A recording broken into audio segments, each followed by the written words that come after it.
계절이 오늘 찬양 드린 우리 모든 이들과 이 자리에 앉아있는 우리 모두에게 기적의 12월 달이 되기를 주님의 이름으로 축복을 드립니다. 기도드리겠습니다. 사람의 힘에는 한계가 있다는 것을 우리가 살아가면서 깨닫게 됩니다. 사람들이 그 한계에 부딪히게 될 때 하나님을 찾게 되고, 하나님은 그들의 찾음에 만난 바 되시고 그들의 부르짖음을 들은 바 되셔서 그들에게 한량없는 은혜를 또한 베푸시고, 이젠 그들이 하나님을 온전히 의지하며 세상을 살아가게 하는 하나님의 그 은혜가 오늘도 이 시간 우리 안에 넘치기를 소망합니다. 때로는 힘들고 어려운 일들이 우리의 가는 길을 가로막을 때도 있지만, 그러나 그것이 우리에게 문제가 되지 않을 것이라는 그 믿음을 가지고 성도들이 이 12월달 성탄의 계절에 하나님의 큰 사랑을 힘입어 오히려 전화 위복의 역사를 만들어갈 수 있는 성도들의 삶이 되게 하옵소서. 오늘도 말씀을 듣고 깨닫길 원하며 알게 되기를 원하며, 말씀을 듣는 가운데 하나님의 세미한 음성이 우리 안에 있기를 원하며, 하나님의 사랑의 손길의 터치가 우리에게 있기를 원합니다. 성령님께서 이 시간도 주장하시고 역사하옵소서. 예수님의 이름으로 기도하옵나이다. 아멘. 아멘.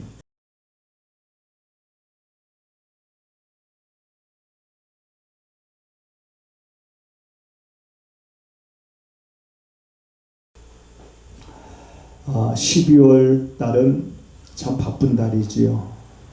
성탄의 계절이기도 하고 또 한 해를 또 마무리 져야 되고 또 새해를 또 계획도 해야 되는, 그리고 또 송년 모임도 한 번으로 끝나는 것이 아니라 이쪽하고 한번 저쪽하고 한번 딱 이렇게 모임이 또 많은 계절이기도 한데, 모임에 또 제한이 있는 또 코로나19라든지 또 오미크론이라든지 이런 것들이 오늘 많이 힘들게 하고 있지만, 여러분 그런 가운데서 오히려 우리들의 삶의 모습이 더욱 아름답게 꽃을 피워갈 수 있는 그런 12월달 성탄의 계절이 되기를 주님의 이름으로 축복을 드립니다.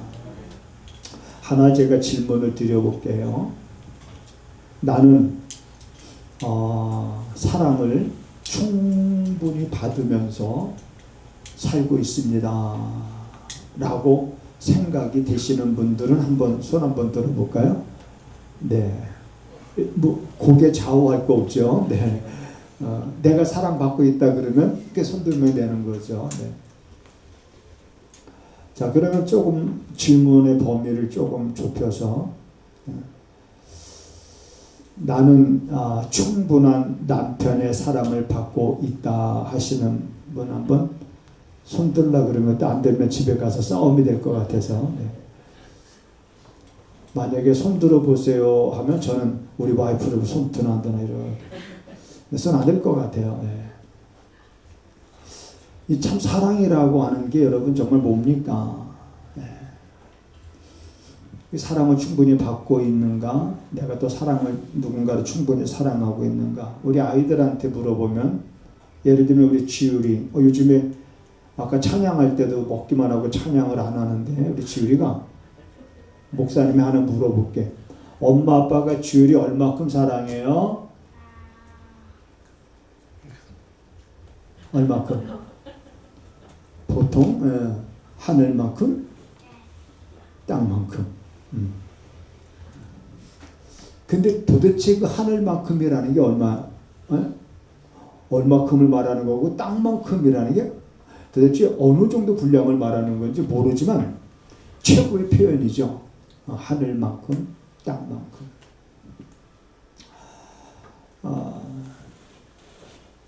우리가 성경에 보면 하나님은 사랑의 하나님이시다 그랬습니다.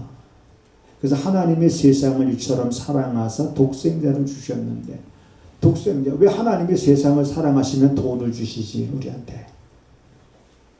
왜 독생자를 보내주셨을까? 여러분들은 별로 이런 생각 안 해봤죠? 저는 가끔 그런 생각을 해봤어요. 하나님이 날 사랑하신다 그러면 돈을 주셔야지. 세상에서는 뭐가 최고인데 지금? 사람들이 돈을 최고로 여기고 있습니다. 그러니까 하나님이 우리를 사랑한다 그러면 정말 돈을 주셔야 되는데, 하나님은 우리를 사랑하신다라고 말씀하시면서 돈을 주신 것이 아니라 독생자를 보내주셨단 말이에요. 그렇다 그러면 우리는 과연 이것이 돈보다 더 귀한 일이냐? 그걸 우리가 깨달아야 됩니다.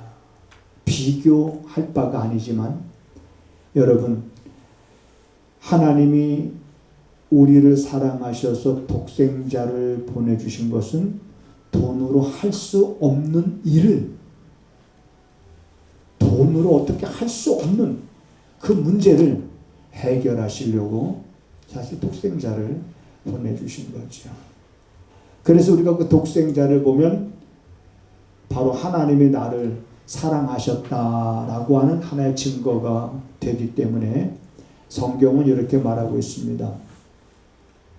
하나님의 독생자를 주심으로 너희에 대한 하나님의 사랑을 확증하셨느니라. 이제 이런 말씀합니다. 그래서 우리가 어떻게 하면 정말 이런 하나님의 사랑을 내가 경험할 수 있을까?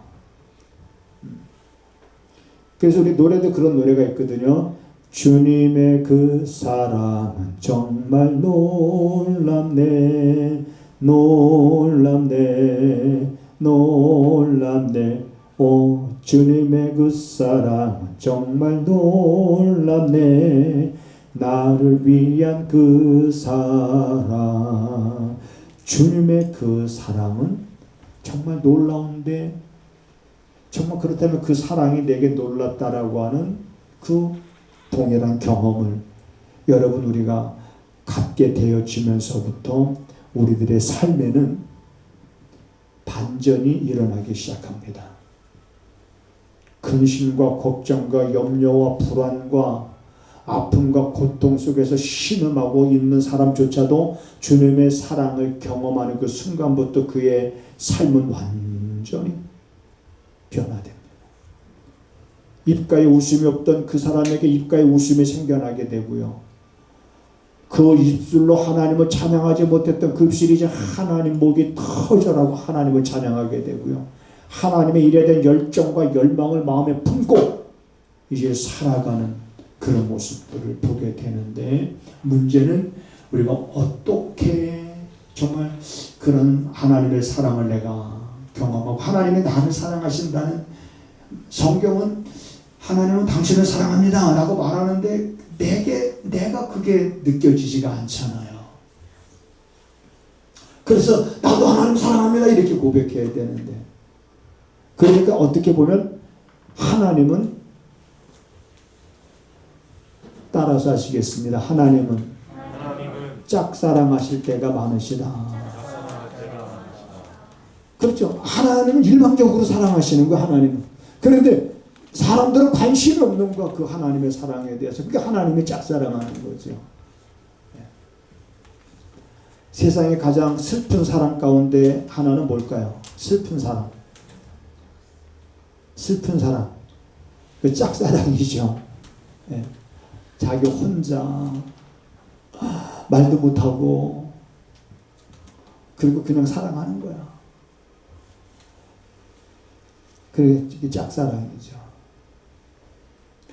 그런데 여러분, 내가 혼자 그렇게 좋아했고 내가 혼자 사랑하고 그 사람 앞에 서기만 하면 가슴에 콩닥콩닥 뛰고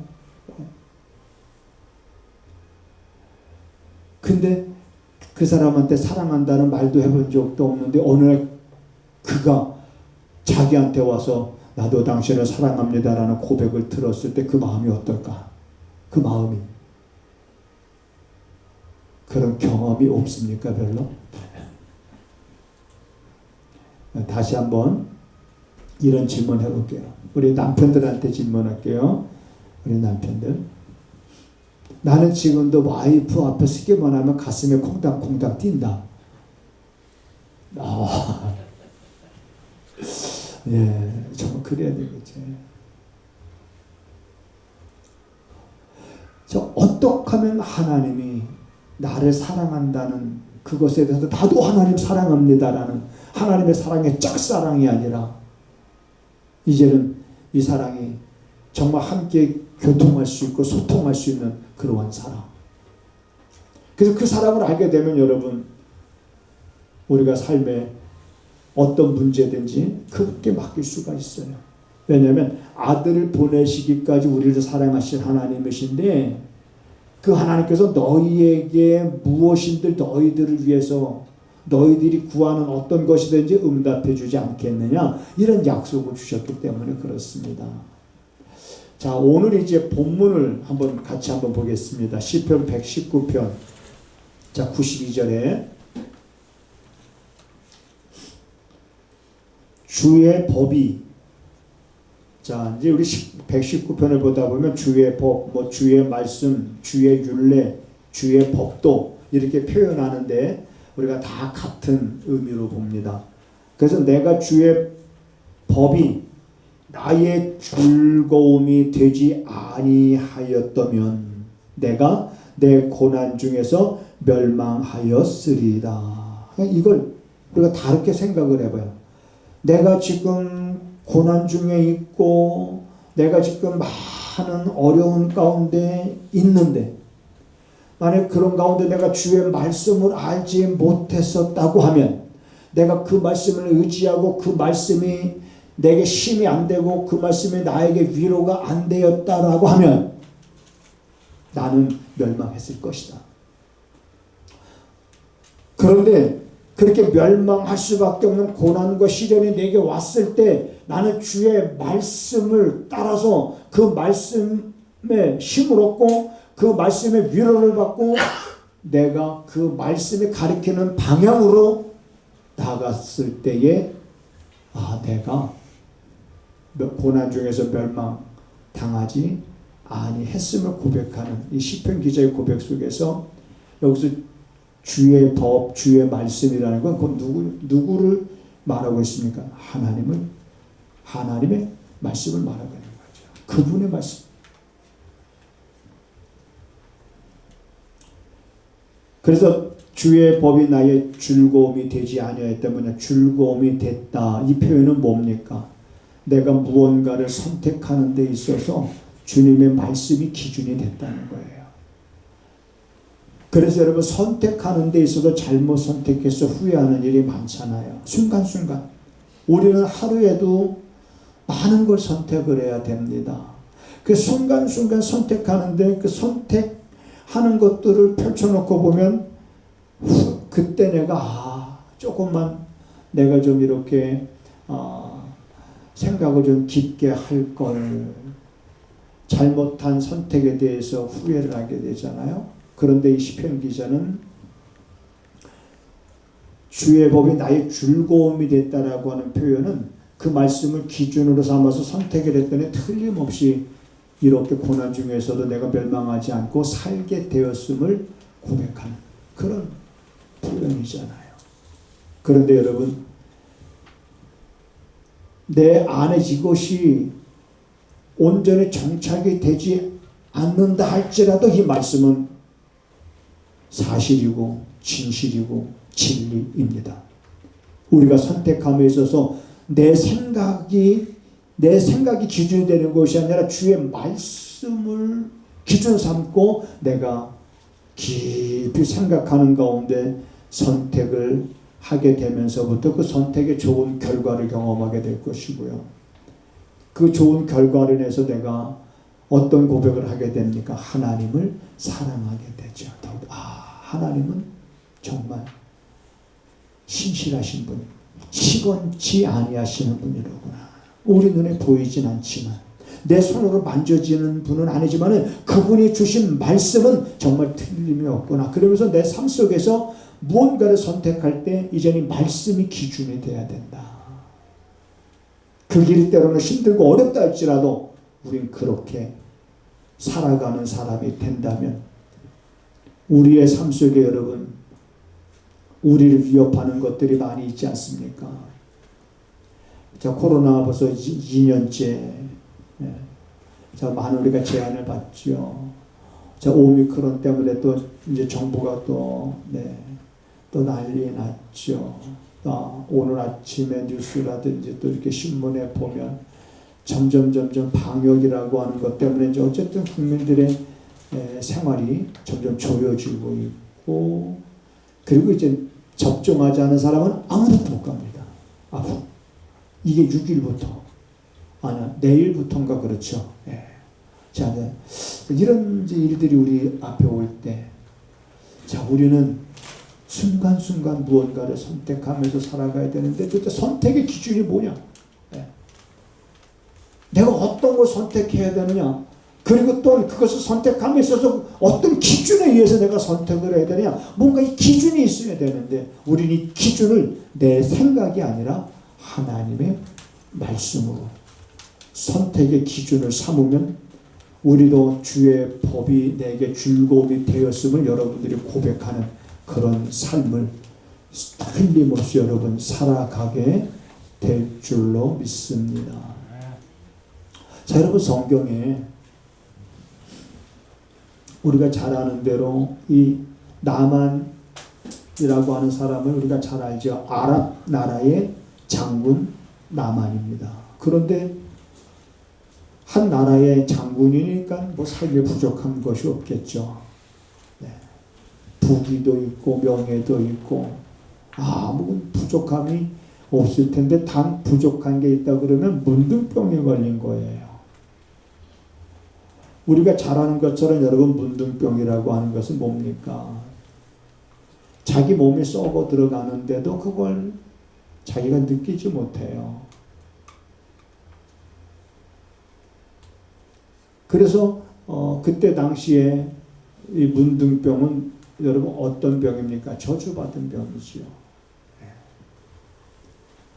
그러니까 아무리 한 나라의 장군이면 뭐합니까? 문둥병에 걸렸는데, 돈이 많으면 또 뭐합니까? 문둥병에 걸렸는데. 그러니까 그거를 고치려고 백방으로 노력했을 거 아니에요? 한 나라의 장군이니까 뭐 좋다고 하는 약은 다 먹었겠고, 유능하다고 하는, 아주 신령하다고 하는 그런 아마 의원까지 다 찾아다니면서 백방으로 고치려고 했지만은 헛수고였던 거지요. 그런데 그가 과거에 이스라엘과의 전쟁에 나가서 그 이스라엘 계집아이 하나를 이렇게 이제 포로라기보다 그냥 이렇게 잡아온 거죠. 근데 그 계집아이는 바로 이제 그 나만 장군의 집에서 이제 종으로 사는 거예요. 그런데 그 계집아이가 입에서 하는 말이 뭐냐면, 우리나라에 가면 저 병을 고칠 수가 있는데, 그 병을 고칠 수 있는 하나님의 사람이 있는데, 이런 말을 나만한테 했을 때, 계집아이의 말이기 때문에 여러분 무시할 수 있지만은, 지금 나만의 입장에서는 지푸라기라도 잡고 싶은 심정이기 때문에 그 계집아이의 그 소리를 듣고 나만이 아랍 왕에게 얘기합니다. 자기가 잡아왔던 계집아이 가운데 하나가 자기 나라에 가면 제 병을 고칠 수 있다고 합니다. 그러면서 이제 왕에게 갔다 올 것을 이제 허락을 받잖아요. 그리고 왕이 갔다 오라고 그러잖아요. 그래서 많은 이제 선물을 준비하고 이제 나만 장군이 이스라엘로 가서 누구한테 갔냐면 왕한테 간 거예요. 계집아이가 당신 나라에 오면은 내 문둥병을 고칠 수 있다고 한다. 우리 왕의 친서가 여기 있으니까 봐라. 그러면서 이스라엘 왕이 그 친서를 보니까 이거 병을 고치라는 거예요. 근데 이스라엘 왕도 무슨 수로 그 문둥병을 고칩니까? 그러니까 이스라엘 왕은 이런 생각을 갖는 거예요. 이건 필시 저 앞 사람들이 우리한테 시비를 걸어서 이거는 전쟁을 하려고 하는 거다. 그러면서 이 이스라엘 왕이 이런 생각을 갖고 시비를 걸려고 하는 것에 대해서 불쾌하죠. 그 소식을 이제 선지자 엘리사가 들었어요. 그래서 엘리사가 왕한테 그 사람을 자기한테 보내라고. 그래서 왕이 엘리사가 사는 곳으로 이제 아랍 나라의 나만 장군을 보내지 않습니까? 자, 그러면서 이제 나만 장군이 엘리사의 집으로 가는 중이에요. 가는 중에 나만 장군이 자기 생각에 이런 생각을 하는 거예요. 내가 가면 저가 나와서 그 다음에 자기가 믿는 신의 이름을 부르며 내 아픈 부위에 손을 이렇게 얹어서 저 그 아픈 부위를 이렇게 어루만져주면서 고쳐주지 않을까 이렇게 생각을 한 거예요. 자, 그런 생각을 가지고 이제 엘리사 집에 도착을 했어요. 그래서 엘리사 선지자의 종 게하시가 엘리사한테 말합니다. 선생님, 지금 아람 나라의 장군 나만 장군이 왔습니다. 어떻게 할까요? 그랬더니 엘리사가 문도 열어보지 않았어요. 그 문도 열어보지 않고 요단강에 가서 몸을 7번 잠그라고 해라. 그러면 그 살이 어린아이 살결과 같이 깨끗해질 거다. 라고 그 게하시를 통해서 나만에게 말했던 거예요. 그랬더니 나만 장군이 화가 난 거예요. 화가 났습니다. 아니, 자기 생각에는 저가 나와서 이렇게 해서 자기 병을 고쳐줄까 생각을 했는데 아니 나와보지도 않고 그것도 또 종을 통해서 저 요단강에 가서 몸을 7번 잠그라고 하니 내가 우리나라 아랍에 가면 저 요단강 물보다 더 깨끗한 물들이 있는데 내가 차라리 거기 가서 내가 몸을 담그겠다. 그래서 화를 내서 돌아가는 거예요. 그때 나만 장군과 같이 함께 왔던 부하 중에 하나가 그런 나만을 향해서 이렇게 얘기합니다. 장군님, 문둥병만 고친다. 문둥병을 고쳐준다고 하면 무엇이든지 어떤 일이든지 하려고 여기까지 온 거 아닙니까? 아니 그럼 요단강에 가서 몸을 7번 잠그면 몸이 깨끗하게 난다고 했는데 가서 못할 거 뭐 있습니까? 라면서 이제 그 나만 장군한테 얘기를 했어요. 그랬더니 나만 장군이 듣고 보니까 맞거든 그 말이. 내 병이 낫기만 한다면 내가 뭘 못하겠냐는 거죠. 그래서 여기까지 왔는데 잠시 자기 생각 때문에 자기 생각대로 안 됐다는 것 때문에 화가 난 거잖아요. 그래서 자기의 잘못을 돌이키고 저 요단강에 가서 몸을 7번 잠굽니다. 참 쉬운 일 아니지요. 뭐 요단강물에 몸을 한번 잠그고 나올 때 뭐 어디 한 군데가 좀 남는다든지 그러면 신나게 그저 7번 왔다 갔다 할 텐데 이건 1번, 2번, 3번, 4번, 5번, 6번까지도 했는데도 여전히 내 몸에 문둥병이 날려고 하는 그런 흔적들이 보이질 않으니까 불안도 했겠고 그렇지 않았겠습니까? 마지막 7번째 들어갔다 나올 때 정말 그 문둥병이 깨끗이 낫고 그 살이 어린아이의 살결과 같아졌다. 이 놀라운 기적을 나만이 경험하게 되지요. 이 말씀을 제가 왜 드리냐면 나만 장군이 무언가를 선택을 해야 되는데 계집 아이의 말을 듣고 선택을 했습니다. 어디로? 이스라엘로 가기로. 내 병을 거기서 고쳐줄 사람이 있다고 하니까. 그런데 뭐가 방해가 됐습니까? 그로 하여금 그가 선택한 것에 대해서 이제는 그 선택한 것이 곧 무너지고 선택한 것에 대해서 확신을 갖지 못하고 다시 아랍으로 돌아가려고 하도록 방해했던 것이 뭐냐면 자기 생각인 거예요. 자기 생각. 내 생각에는 이렇게 고쳐줄까 하였도다. 근데 그렇게 안 했거든요. 그러니까 화가 나. 근데 중간에 생각을 바꿨잖아요. 생각을 바꿔서 선지자의 말대로 했어요. 자기 생각대로 하지 않고 하나님의 선지자가 자기에게 명한 그 말대로, 말 같지도 않은 방법이지만 병을 고치는데 말 같지도 않은 거잖아요. 아니 문득병을 고치는데 요단강에 7번 들어갔다 나온다고 낫습니까 그게? 근데 말 같지도 않은데 말 같지도 않은 그 말에 순종했더니 낫어요 병이. 이걸 어떻게 설명할 겁니까? 어떻게? 그러니까 설명하는 방법은 하나밖에 없습니다. 나만 장군이 깨끗하게 자기 몸이 치유된 것이 증거죠. 봐라. 정말 말 같지 않았었는데 그 말대로 했더니 봐라. 내 몸이 증거이지 않느냐. 내 몸이. 그러면서 이 나만 장군은 평생 사는 날 동안 자기 몸이 증거가 됐죠. 자기 몸이 증거가 되면서 흙을 좀 가져가지 돌아갈 때 나만 장군이 금은보화를 줬어요. 이제 선물로 내 병을 고쳐줬으니까 금은보화. 여기서 지은아, 여기서 엘리사 선지자가 그 선물을 받았을까 안 받았을까? 금은보화를. 안 받았어요. 어떻게 알았어? 그냥 안 받았어요. 안 받았어. 근데 안 받았어요. 안 받았는데 그 옆에서 엘리사의 종 게하시가 그걸 보고 있으니까 아니 왜 저걸 안 받는 거야? 저 금은보화를 받아서 가난한 사람들 도와주면 좋은데 왜 저걸 안 받지? 아, 왜 우리 선생이 저걸 안 받지? 그런데 엘리사가 안 받은 거면 이유가 있었습니다. 왜 안 받았냐면 그걸 받으면 나중에 나만 장군이 자기가 고침받은 그 값을 지불했다고 생각을 해요.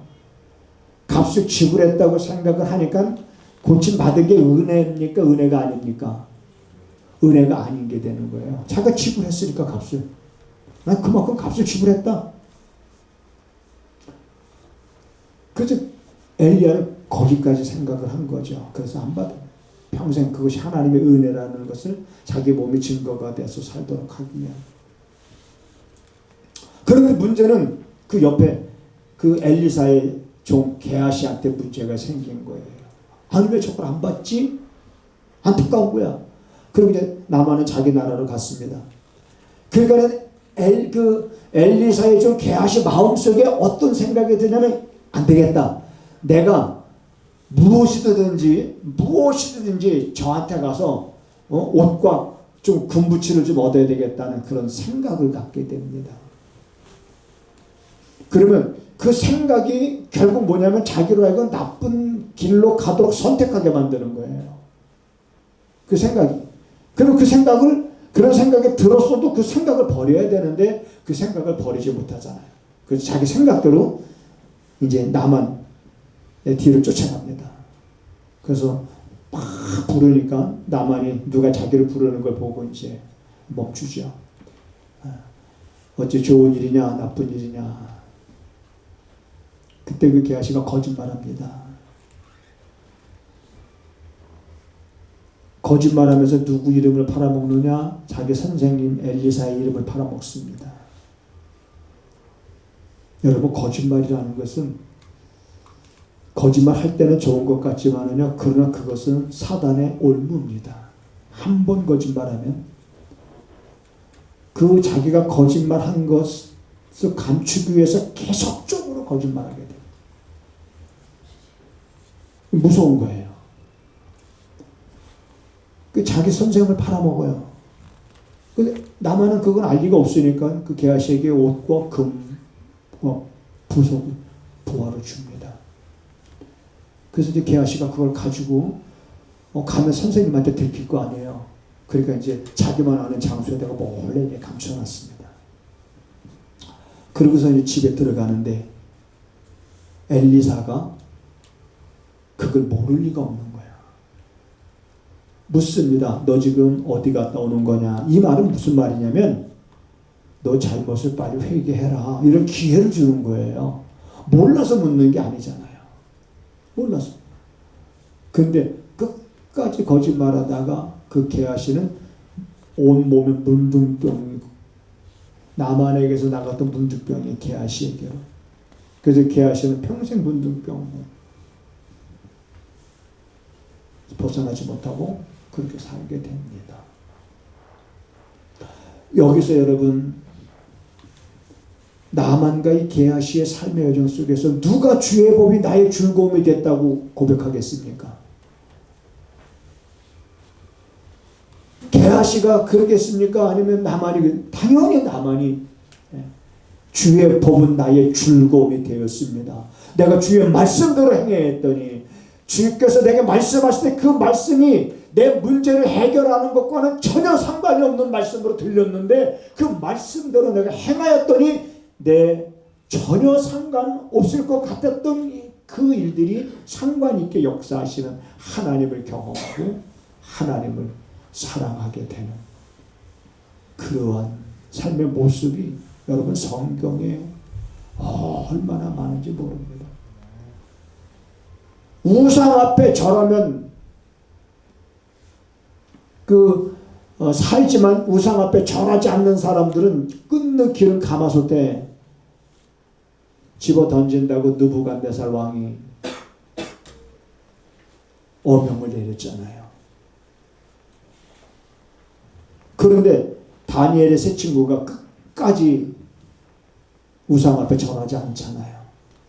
우상 앞에 절하지 않고 결국에는 끊는 그 기름 가마솥을 평소보다 7배를 더 뜨겁게 달구라고 느부갓네살 왕이 말하죠. 그리고 겁을 줍니다. 지금도 듣지 않았다. 우상 앞에 절하면 살려주시면 절하지 않으면 너희들을 저 끊는 기름 가마솥에 던지겠다. 그들은 변함이 없어요. 자, 그런 위기 속에서 그들은 흔들림이 없었어요. 타협도 없었어요. 타협이라는 건 나를 망하게 하는 거예요. 신앙에 있어서 타협이라고 하는 건 그거는 후회할 일을 하는 거예요. 내가 타협하는 쪽으로 선택하는 것은 잘못된 선택이에요. 내가 뒤로 미루는 쪽으로 선택하는 건 잘못된 선택하는 거예요. 그건 잘못된 거예요. 미루지도 않고 타협하지도 않고 왕이 아무리 그래도 우리는 우상 앞에 절할 수 없습니다. 마음대로 하십시오. 우리 던지려면 던지고 당신이 우리 던진다 그러면 하나님이 우리를 거기서 건져주실 것이 설사 하나님이 건져주지 않는다 할지라도 우리는 우상 앞에 절할 수 없다는 게 다니엘 세 친구의 모습이었잖아요. 그래서 느부갓네살 왕이 화가 났어요. 집어넣어 던지라고 그랬습니다. 그 3명을 결박해서 끊는 기름 가마솥에 던졌어요. 분명히 3명을 던져놓는데 그 가마솥에는 4명이 있는 거예요. 자, 이런 상황들을 우리가 어떻게 이해를 하겠습니까? 느부갓네살이 깜짝 놀라지 않습니까? 깜짝 놀라서 다시 그들을 거기서 건져내서 하나님, 저들이 믿는 하나님을 찬양할지어다라고 말하지 않습니까? 자, 여기서 여러분 우리가 생각해야 될 게 뭡니까? 평생 이들은 하나님의 말씀대로 우상 앞에 절하지 않음으로 불이익을 이렇게 당하고 어려움을 겪는 그런 상황에 직면해 있었지만 타협하지 않았어요. 그로 인해서 그들은 그 죽음에 끊는 기름 가마솥에 던져졌지만 털끝 하나 상하지 아니하고 그들이 거기서 살아났을 때 그들은 평생 뭡니까? 하나님의 말씀대로 행하였더니 그 말씀은 정말로 아무것도 아닌 것이 아니라 빈말이 아니더라. 그 하나님의 말씀은 뭐냐? 빈말이 아니더라. 따라서 하시겠습니다. 하나님의 말씀은 빈말이 아니더라. 그러니까 빈말이 아닌 거예요. 그러니까 시편 기자가 고백하는 거예요. 주의 법이 나의 즐거움이 되었다. 즐거움이 되었다. 주의 법이 나의 즐거움이 되지 아니하였다면 내가 내 고난 중에서 멸망 멸망하였을 것이다. 그러나 그것이 즐거움이 되었기 때문에 내가 멸망하지 않았다라고 하는 이 증거. 여러분 12월달 우리가 생각지도 못한 많은 문제를 생각하지 마십시오. 누구나 다 누구에게나 다 와지는 이런 우리 앞에 펼쳐지는 이러한 상황들에 대해서 이것이 문제가 아니라 우리는 이 12월 달에도 하나님 주의 말씀이 나의 즐거움이 되어지는 그런 경험과 그런 체험들을 우리가 할 수 있는 그런 계절이 되어야 됩니다. 성탄의 계절이잖아요. 하나님은 여러분들 사랑하십니다. 그래서 아들을 보내주셨습니다. 아들을 보내시면서 여러분들을 사랑하시는 그 하나님의 말씀을 빈말로 여기지 말고 그 말씀을 붙잡고 여러분들이 고집스럽게 때로는 그렇게 한번 남은 시간들 살아감으로 잘 마무리하시고 새해는 우리가 보다 더 희망찬 발걸음 될 수 있기를 주님의 이름으로 부탁을 드립니다.